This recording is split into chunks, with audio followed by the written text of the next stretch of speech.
to give the capacity we need.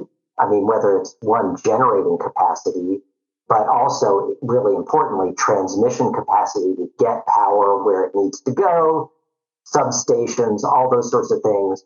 There's very good, I think, rationales, public policy rationales for saying that those costs should be subsidized or socialized across ratepayers. There's good in that for all of us. But at the point where it's actually the charging unit itself, that, it seems to us, really ought to be paid for by the vehicle owners and drivers, much like it is, say, in traditional gasoline space.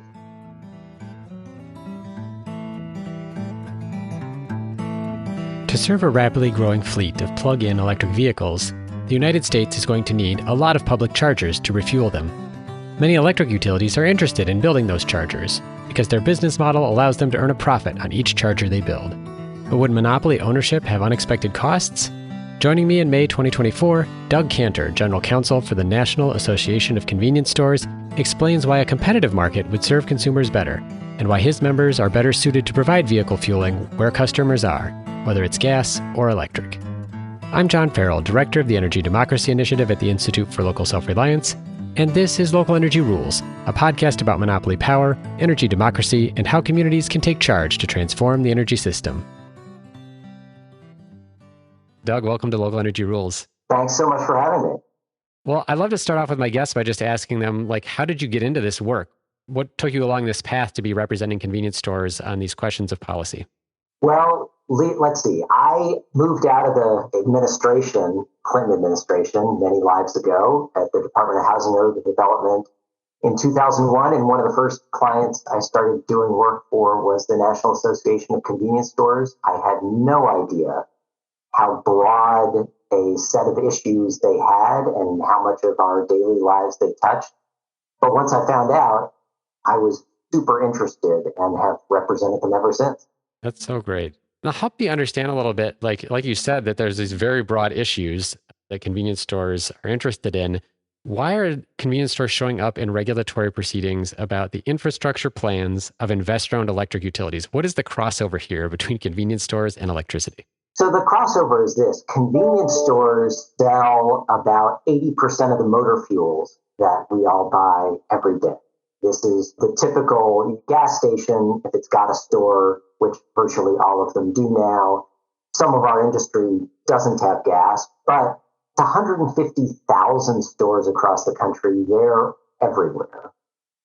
And what they want to do is serve people every day and to be able to sell them what they need. One huge piece of that, obviously, is fueling their vehicles in any way that's needed. And over time, we looked at it and said, hey, most of the way vehicles are fueled today is with gasoline or diesel fuel. But look, there's all these people who want to drive electric vehicles. We want to serve them too. How do we do that? And that led us down this road of, okay, how do electricity markets work? How do we get these things called chargers installed? How is this all going to come together so that these businesses can make those investments and make them in a way that works for the business and for the consumer? So I imagine that some of your members have gone into this trying to figure out, how do I get the infrastructure in place to support charging? How do I get a charger? And then they've started to realize that, there's these proceedings going on at these state regulatory commissions that oversee electric utilities about charging infrastructure, where, for example, there was one in Minnesota recently where the utility was like, we want to spend several $100 million of utility customer money building out utility-owned charging stations. So could you talk a little bit about why that would be problematic for us? And do you have examples that might support the perspective of your organization about kind of why letting utilities just go out there and invest a whole bunch of money is a problem? Yeah, it's interesting. There are so many problems with electricity and electricity markets that we did not understand at all getting into this. Putting in physical infrastructure is no big deal, right? It's something that this industry does all the time. Just to sell gasoline, for example, you got to put these huge storage tanks underground. You got to put in all kinds of piping. There's a lot to it. They're big investments. Even just putting in a store, frankly, there's a lot to it. And so putting in electric chargers, okay, there's some challenges there. It's expensive, especially for fast chargers, it's expensive, but that's all doable. The problems we didn't anticipate are really a couple of things. One is any commercial user of electricity, the utility makes them pay something called demand charge, which is based on their spike in usage, kind of the peak usage over the course of a month. But what it means is all of a sudden you're paying money that you can't possibly ask your customer to pay, and therefore are losing money on charging. And we can go into that. There's a lot to that. The other thing is that these local utilities were trying to get into charging, and they have this monopoly position in electricity. And so you look at that and say, wait a minute, they can just dramatically undercut on price anybody in the market and kill them off like any other monopolist. And then it's a bad economic situation for anybody trying to buy electricity because with no more competition, they have free reign on what they charge and how they do it. What we also found is this sort of odd dynamic, which is one piece of it, in that electric utilities, not only do they have a monopoly position, but generally with their regulator, they get paid to build stuff. And they don't particularly make money on servicing things or having consumers pull up to them and use them. And so there's a lot of broken stuff out there. And this was an odd dynamic we saw too, where coming from an industry like the convenience store or gas station, you got to make sure everything's working or you make zero. And that's a very different economic proposal than what the utilities do. I really appreciate that example because I was about to say like, oh, even if they have a monopoly, I think a lot of people would respond and say, well, they're publicly regulated. So the amount that they can charge people is going to be controlled by those public regulators. But I think that point about the broken infrastructure is really important here because obviously I can speak from personal experience. I have a Nissan Leaf of a 2015 version. So it has a fairly small range. And I remember there was this one day in the spring, I had to drive my son to this sports tournament he was playing in. And then we drove across town and had to pick up something off of Craigslist. And we're driving home and I'm like, oh, it's kind of running low. I'd really feel more comfortable if I could charge. And I look up on my phone app, like for where a charger is, like, okay, this Hy-Vee grocery store is going to have one. And I go there. They didn't own it. They were just hosting it in their parking lot. But I got there and it was broken. And I was like, okay, well, I'll look up another one on my way home. And I found another one and drove there and it was also broken. And then I finally ended up just limping home, driving like 15 miles an hour, sort of like the horror story that everybody imagines they might be stuck in with their electric vehicle. And, fortunately, I'm a big booster of it and willing to like deal with that. But I think other people are not going to want to. And obviously that has a really significant impact then on people's experience. So I really appreciate you kind of bringing that up. I want to come back to this other thing that you mentioned, though, that I think is really important, which is this idea about how, so you have a demand charge on your users. So the convenience store is paying its electric bill. And right now there's two parts to it. There's how much energy it uses. And then there's this demand charge based on kind of their peak use in a month. Now all of a sudden you've got vehicle chargers available. Well, that one day where everybody comes and fills up all the chargers at the same time is going to spike electricity use and then spike that bill. I would imagine one problem you might have is that if you tried to negotiate with the utility over how this billing works, they might say, well, we're not really interested in helping because we'd like to build our own chargers ourselves. Has that been an experience that you've had? Or do you even get to talk to the utility because, they're regulated, so maybe it's even more complicated to try to figure that out?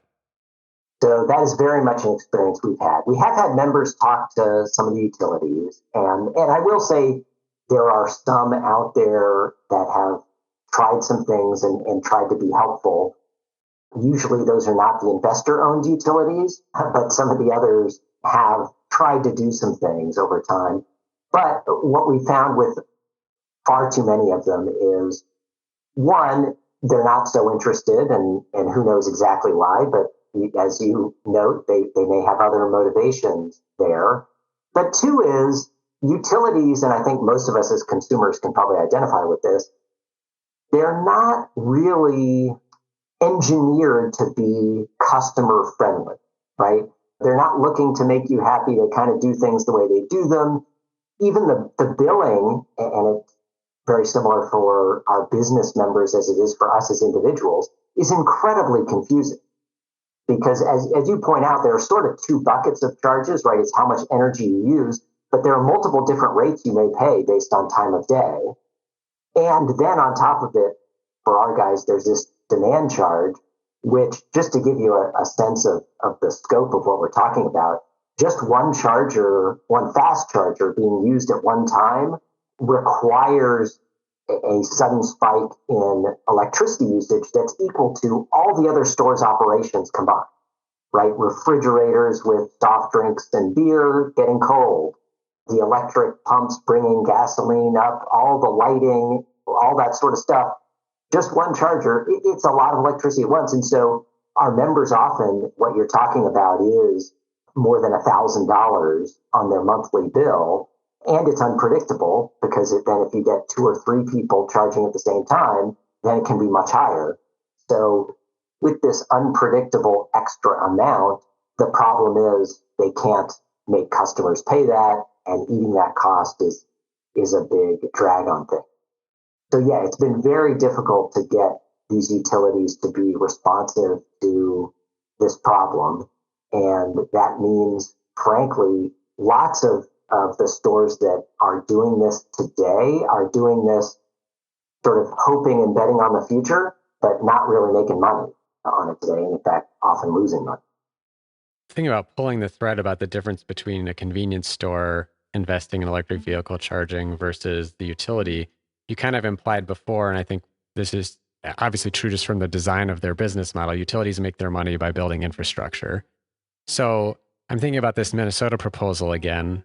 The utility wants to spend multiple hundreds of millions of dollars building out electric vehicle charging infrastructure. On the one hand, that's great. Like, we need more charging infrastructure to support people who want to drive electric vehicles. But there's an interesting kind of equity issue here at stake too, of everybody who's an electric customer is going to pay for that charging infrastructure, whether or not they even drive, whether or not they even have a car, and whether or not the utility actually has those chargers available when you go to find them. Because as you pointed out, like, that's not how they get paid. And just very logically, if I'm a business person at a utility, I'm like, well, I got paid when I built the thing. It doesn't really matter if it's working unless they're going to come after me for that. And maybe they have some design for that. On the other hand, when a convenience store owns the charger, they're the ones that are putting up the money to build that infrastructure. So now it's only the people that use it, at least on that side. But you do have also, I guess you also do though have sort of this rate design kind of issue around the demand charge, like presuming that there's a reason for the demand charge, which is that the utility has to build the infrastructure to supply that electricity. There is a need somehow to make sure that the system is robust enough so that if 150,000 convenience stores all of a sudden have fast chargers, that the grid is ready for that. So I guess I'm kind of curious how you think about that challenge of, like, on the one hand, if the utility does it, everybody has to pay whether or not they use them, and they may not work. On the convenience store side, like, it's much fairer in terms of, like, the user is paying, but there's also this kind of like socialized infrastructure behind the scenes. And how have you been dealing with that issue? Yeah, so we think there's very good ways to draw lines here, right? There's great justification for socializing the cost of lots of this infrastructure, right? And so to give the capacity we need, I mean, whether it's one, generating capacity, but also, really importantly, transmission capacity to get power where it needs to go, substations, all those sorts of things. There's very good, I think, rationales, public policy rationales for saying that those costs should be subsidized or socialized across ratepayers. There's good in that for all of us. But at the point where it's actually the charging unit itself, that, it seems to us, really ought to be paid for by the vehicle owners and drivers, much like it is, say, in traditional gasoline space, right? You wouldn't want people who can't afford any vehicle at all to have to pay for you to get gas in your gas-powered car. That's not fair. We would all think of that as an equity issue. And we think the same thing is true here. You don't want older people on fixed incomes or lower income people to pay essentially for somebody to get electricity in their car. More infrastructure benefits everybody, but that last piece really only benefits the vehicle owner. And so we think that's a good way to sort of equitably divide this up. And there's great benefits to there being a competitive market there, right? Competitive markets generally discipline pricing and can help on that front. But one of the other things you pointed to, I think, is really important, especially with your personal experience you relate, is just about every electric vehicle owner that I know has had the experience of looking for, oh, gee, where's their charging station? And often when it's one of these utility installed stations, these can be in places like the post office parking lot, an empty parking lot somewhere else. These sort of remote locations where time after time friends have told me, well, it was great. I got there, even if it worked, I plugged in to charge, and then I'm standing there wondering, well, what do I do now? And I kind of need to use the restroom. I could use a cup of coffee or something to drink, and none of those things are there. Not to mention, frankly, when it's at night and you're on a road trip or whatever, there's safety and security issues, all those things. The whole setup of the convenience store industry has been, how do you serve people driving around best? And so all those things are there because that's what people happen to want when they're refueling a vehicle. And that's a really big difference, right, between the convenience industry doing this versus utilities. Is they're already in the places where we're used to stopping, where there's busy traffic patterns, because that's where it was worthwhile to invest and put a store, as well as then provide them, okay, what are all these people going to want? Well, let's make sure we build a store that has bathrooms and can sell them a drink and all that kind of stuff. This is a bit of a tangent from the conversation about who owns the chargers, but like, how do convenience stores handle the refueling for electric vehicles differently from gasoline vehicles? I mean, charging usually takes somewhat longer than filling up a gas tank. Even on a fast charger, it's going to be more like maybe even like tens of minutes as opposed to like 3 or 4 minutes and I'm washed the windshield and I run to use the restroom. Are there interesting adaptations that you're seeing to the sort of convenience store business model, or even maybe like the layout of the area for vehicles that folks are having to think about in terms of making this work? Yeah, well, there's definitely some different things about the layout because many of these locations have gas pumps, and therefore you want to make sure you put chargers in a place on the property where you're not going to have a problem traffic pattern, right? All these cars have to get in and out and do all those sorts of things. So those layouts are leading folks to having a bigger footprint, or more often folks with bigger footprints are more likely to put in the charging earlier than others.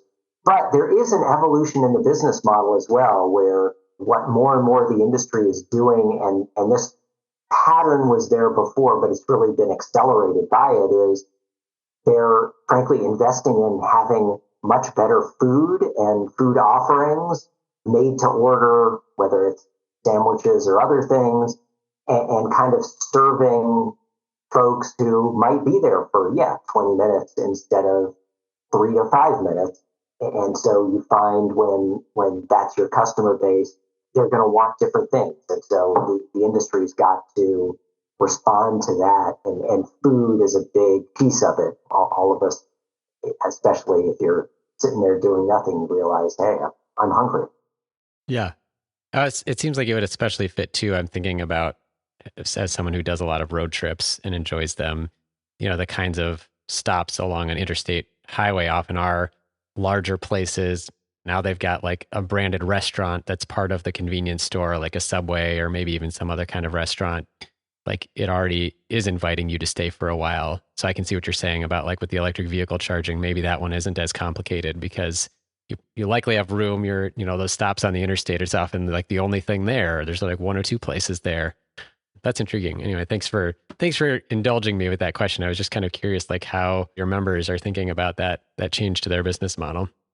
You bet. And look, the road trip example, I think, is a really important one too, because all of us use our vehicles in different ways. And that's one part of it. And one part of it that we've found can be a question mark for people thinking about an electric vehicle. Will I be able to take it on road trips? And what you see, it also raises equity issues, is that lots of those highway exits where you get off and there's maybe a couple of gas stations and a restaurant or two, maybe a hotel or motel, that kind of thing.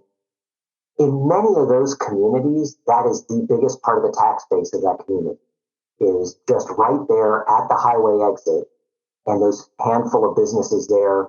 And many of those places, frankly, you can then drive for miles and see no business of any kind, right? But those highway exits are super important.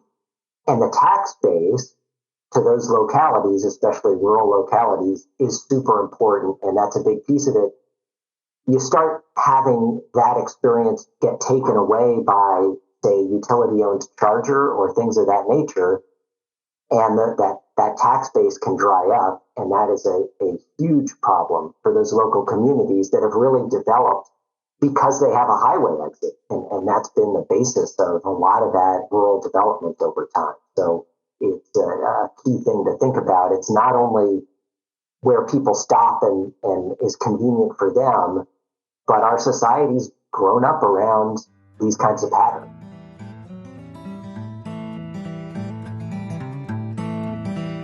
We're going to take a short break. When we come back, I ask Doug whether there are examples from other industries of monopoly incumbents expanding into potentially competitive services. He addresses a common equity question about serving renters, and we explore whether convenience stores have to worry about retribution from utilities when they advocate for a competitive market. You're listening to a Local Energy Rules podcast with Doug Kantor, General Counsel for the National Association of Convenience Stores. Hey, thanks for listening to Local Energy Rules. If you've made it this far, you're obviously a fan, and we could use your help for just 2 minutes. As you've probably noticed, we don't have any corporate sponsors or ads for any of our podcasts. The reason is that our mission at ILSR is to reinvigorate democracy by decentralizing economic power. Instead, we rely on you, our listeners. Your donations not only underwrite this podcast, but also help us produce all of the research and resources that we make available on our website, and all of the technical assistance we provide to grassroots groups. Every year, ILSR's small staff helps hundreds of communities challenge monopoly power directly and rebuild their local economies. So please take a minute and go to ilsr.org and click on the donate button. That's ilsr.org/donate. And if making a donation isn't something you can do, please consider helping us in other ways. You can help other folks find this podcast by telling them about it or by giving it a review on Apple Podcasts, Spotify, or wherever you get your podcasts. The more ratings from listeners like you, the more folks can find this podcast and ILSR's other podcasts, Composting for Community, Community Broadband Bits, and Building Local Power. Thanks again for listening. Now, back to the program.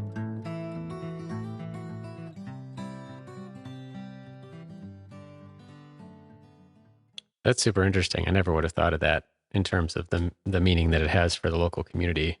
Certainly an entirely different layer to that siting question.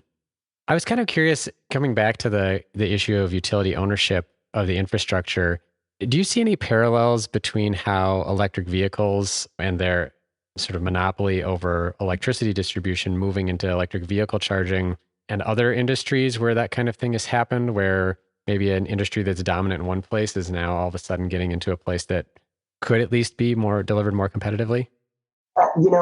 The analogies there are some, but they're not great. Here's why. You can look at traditional antitrust competition policy problems, like let's go back a few years, right? Microsoft is dominant in software, and suddenly they use that to leverage being dominant in internet web browsing, right? Department of Justice brings a case, all those sorts of things, but very problematic. And so you see those types of things that have come up over time. And I think we've all agreed in terms of antitrust policy, that's a problem, right? Any market that's dominated by one big provider is not a good thing. And, the other that may be closer, frankly, is telecommunications. In the 1980s, we got to this point and said, oh my God, AT&T has this monopoly everywhere, and the courts broke them up. That didn't do any good because you then had 7 regional bells and you still were getting charged too much. And finally, actually, the 96 Telecom Act helped them and said, hey, you got to let individuals in their homes or businesses choose any long distance provider they want. And finally, that price competition dramatically reduced the cost of long distance. And so here, one of the unique factors is these utilities being set up purposely as monopolies, regulated, as you pointed out earlier, they are regulated in their operations and their pricing. But I think most people with experience would say, yeah, well, they're regulated. Boy, do they have a lot of influence over how they're regulated and how those rates happen. And there are real questions about whether the public is sufficiently protected in those rate making proceedings, given how it's developed over time. And so that's where you've got these real dangers of, if there's not competitive pricing, having a problem with the overall cost to consumers that comes out of that. And look, one of the biggest things, and I'll tell you, the folks at Grid Strategies have done great work thinking about all of this and put out a paper on it. In electricity, the whole rationale for giving regulated monopolies was you don't want to duplicate infrastructure, right? The wire lines going into buildings and things like that, do it once, lower cost, and we socialize all of that, and great, it works out. But inherently, by their very nature, that's not what we're talking about with vehicles. They move around. That's the whole point of them. And so you don't have to have a monopolized structure. You can have competition. And, the economic view has always been that's much better and works out better for people wherever you can do it that way. You don't have to convince me. I just released a report about ways that monopoly utilities throw their political power around to subvert regulation. So preaching to the choir when you talk to me about this, for sure. I want to talk about one particular issue about electric vehicle charging. So I know one concern of advocates of electric vehicles is that we need more public charging that specifically would serve renters and other folks who have vehicles but not off-street parking, like a garage, for example. Do you see a competitive approach to deploying chargers being compatible with goals like that? Or is that maybe one of the places where we should have utility charger ownership, is sort of thinking of it as like filling in the gaps? So, look, I actually don't think that's the right filling in the gaps question. Here's the thing. We already have a form of this infrastructure, right? Nobody today says, boy, renters and people who don't have parking can't have a car because there's nowhere to gas up the car. Well, of course there is, right? There's the existing industry. It literally has grown up in those places to serve people in those communities. It works really well. We're all used to it, right? You don't fill up with gas at home. You get it somewhere on the road. So that's there, and it's very doable in the electric charging context. That's not problematic. I do think as a transition matter, look, there may be some rural places in particular where the penetration of the vehicles is not sufficient yet to support a lot of private investment. Those places, I think, are much more limited than most of us think. There's a huge, look, we have members with hundreds of locations. There's a lot of very big interest in investing and recognition of the fact that there are opportunities here. But there are some places like that, and we should always keep that in mind, that there's reasons at times to make sure we're serving communities that aren't going to be served, and that there's a mismatch in the market. But for the most part, that's not the renter community. The renter community is going to be served. Often that's in higher density areas where there's lots of business locations that would love to serve that market and are starting to. And frankly, I think there's often a misconception about even the number of people who can charge at home, even if they own their own home. I often joke with people, between you and your friends, how many people have so much junk in their garage they couldn't possibly use it to charge a vehicle? And the numbers are much higher than any of the analyses assume. Oh my gosh, that's funny. I have 2 plug-in cars, and I'm probably the exception here where I have off-street parking. I at least have a driveway, so I just run the cords out into the driveway, and that works fine. And I joke sometimes that I always feel guilty because I'm in the winter. My Leaf obviously doesn't need gas, but I do still like to clean the windshield off, and I don't have anything at home to do that. So I sometimes go to a convenience store and just like buy a candy bar and clean the windshield. because I don't need the gas. And, that's just provided as like a service. You're buying the gas, you can clean your windshield. And in a cold climate where it snows a lot, people don't really think about that. But all of a sudden, I'm very cognizant of the fact, like, my car's really dirty and I can't see out the windshield, but I don't ever stop at the convenience store anymore to get gas. So I don't know. Not probably one of the biggest business model problems that folks are needing to think about, but it is because I can charge at home. I'm not finding myself waiting to charge it anywhere where I can clean the windshield. Yeah, but again, it's one of those things, right? There are pieces of the puzzle that have been solved over time, whether it's cleaning the windshield or going to the little air machine and make sure you got air in your tires, right? Nobody's going to do that piece of it at home, certainly, but or sometimes there's the vacuum there to clean out the junk in your car too. All those things serving the public are what's happened over time. Public utilities just are not going to do any of that stuff. Yeah. I want to pose to you another question that I think people bring up, which is folks will say, oh, well, maybe having utilities own this isn't the ideal thing, but we're in a hurry to deploy electric vehicle chargers. We have so few relative to how many cars there are. The sales are going up. Utilities will just do this more quickly. So we should let them do it because they'll build the stuff faster. How would you respond? I completely understand that line of thinking, and I get that we're all in a hurry, right, on all of this stuff. But finding ourselves in a place where we have broken infrastructure that when it works is way too expensive is not going to be a good answer. Even if we get there fast, that's not going to be a very good answer. And that's what a monopoly type of situation is going to provide. We've seen some of it. It's a mystery to most drivers why so many of these things are broken, but that's a big piece of the puzzle. Like I said, we've seen in so many areas, if you give an industry a monopoly, it's going to be more expensive for all of us. And frankly, you won't see innovation that you want either, right? All the things that serve drivers today that we've been talking about and sometimes joking about, whether it's air in the tires or food or what have you, grew up over time, right? With people saying, hey, I wish you had X. And somebody said, oh, geez, why don't we get that? And then we can make money selling it.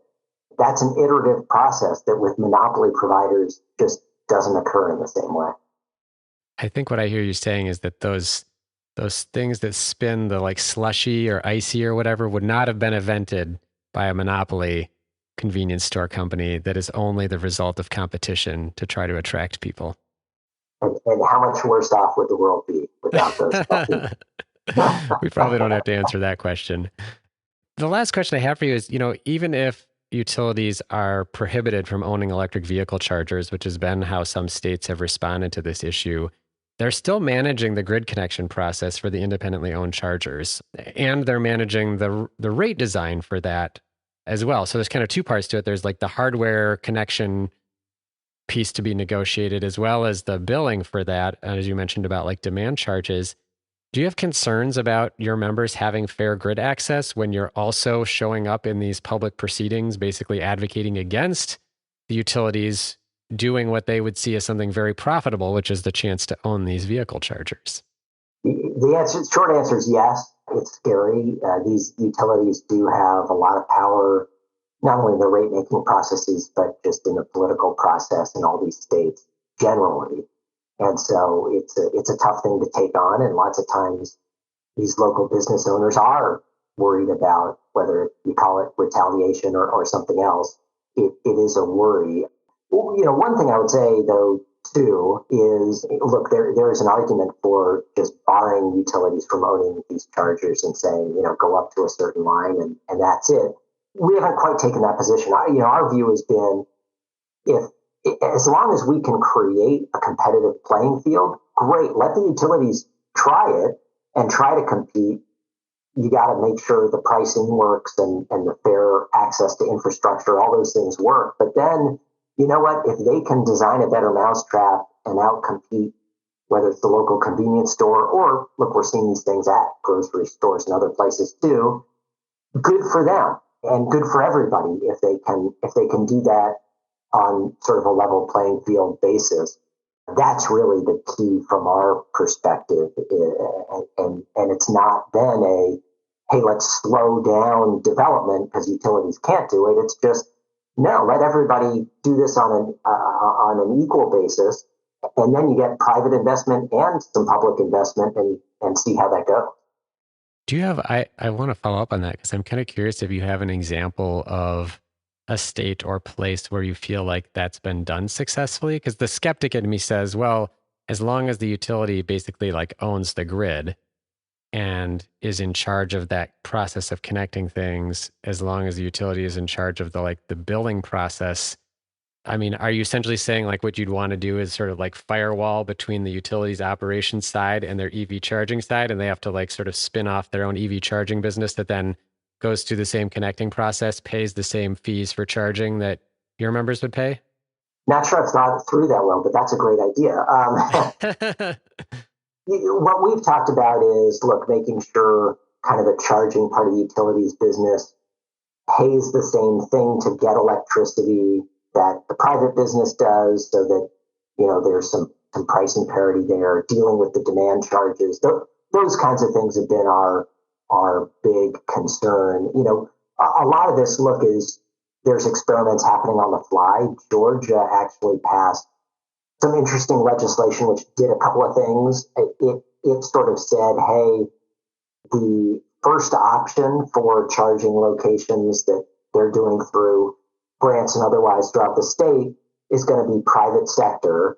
But then they did have a clause where if there were places the private sector didn't want to bid to put in locations, then the utility could do it and fill in those gaps. We're seeing these experiments happen, and there are places where there's evidence that it can work. We think it will work, but we'll see. We're learning all the time. This is a new area and a new use of electricity that I think is challenging what we've done in the regulatory context in electricity for a while. I wanted to ask you just one last thing, which is, in those situations where your members are dealing with the issues around demand charges, it's one of the things that I've read about is that some organizations, some businesses that are placing chargers are doing like batteries at the same time as a way to like deal with that demand charge. Are there mitigations, I guess, for lack of a better word, that your members have found if they haven't been able to get the utility or the regulators to change the rate structure in a way that's workable, but other ways that they've found to sort of solve that problem of making this infrastructure work in a way that they're not losing money offering electric vehicle charging? Yeah, there are a few interesting approaches here. I mean, one that we should all be worried about is, look, we do see members sometimes where they can't make any progress on this, say, well, I'm not putting in chargers. I'm going to wait and see. And if at some point the environment is more conducive to private investment, then I'll come. So that's one. But to your point, absolutely, there are some providers who what they do is they put in large batteries on the site, and then those batteries get charged at a slower rate, and you don't have the spike in demand charge. And when somebody pulls up, they're actually drawing power from the battery into their own car battery to charge up, and that works out well. There are some providers actually who have a whole different approach where they've come up with there's modular car batteries, and they have literally a robot that it's almost like kind of a NASCAR pit stop. They've got a tent and a robot comes in, pulls out the old battery, puts in a new one, or just a reused one, and you're driving off on your way. And this actually happens pretty quickly. It's more on the timing of filling up your car with gas, and you've got a fully charged up battery that then they take the battery they just took from you and charge it up slowly and put it into the next person or what have you. So there are really interesting innovations happening. Both of those, I would say, there are some limitations in that they take up more space, whether it's putting in the big battery or having all the machinery to switch out batteries. And so that's challenging. Some areas it can work well, some areas not so well, but people are working on all those ways to try to get around some of these problems. That's fascinating. I love the idea of the NASCAR style pit stop, although I can only imagine the challenge of like different vehicles, different vehicle manufacturers, different batteries. You got to have one heck of a pit crew there to deal with all of those challenges. Yeah, so apparently there is some standardized system in place where this modular battery thing works. It's way above my head. I don't fully understand it, but it does work for a ton of the models out there on the market. So about this really interesting perspective about electric vehicle charging. I think a lot of people haven't thought a whole lot about who should own this infrastructure and the implications of that decision, especially folks who really just work more on the climate advocacy side. So it's great to have you on and to have you give a different perspective. Thank you so much for listening to this episode of Local Energy Rules with Doug Kantor from the National Association of Convenience Stores, where we discussed competitive markets for public electric vehicle charging. On the show page, look for a link to the Grid Strategies study about electric vehicle charging ownership, as well as my prior podcast on the subject of EV charging with Lynn Kiesling. You can also find more of ILSR's work on electric vehicles and the overlap with distributed energy resources like rooftop solar from our Energy Democracy Initiative. Local Energy Rules is produced by myself and Maria McCoy, with editing provided by audio engineer Drew Berschbach. Tune back into Local Energy Rules every 2 weeks to hear how we can take on concentrated power to transform the energy system. Until next time, keep your energy local, and thanks for listening.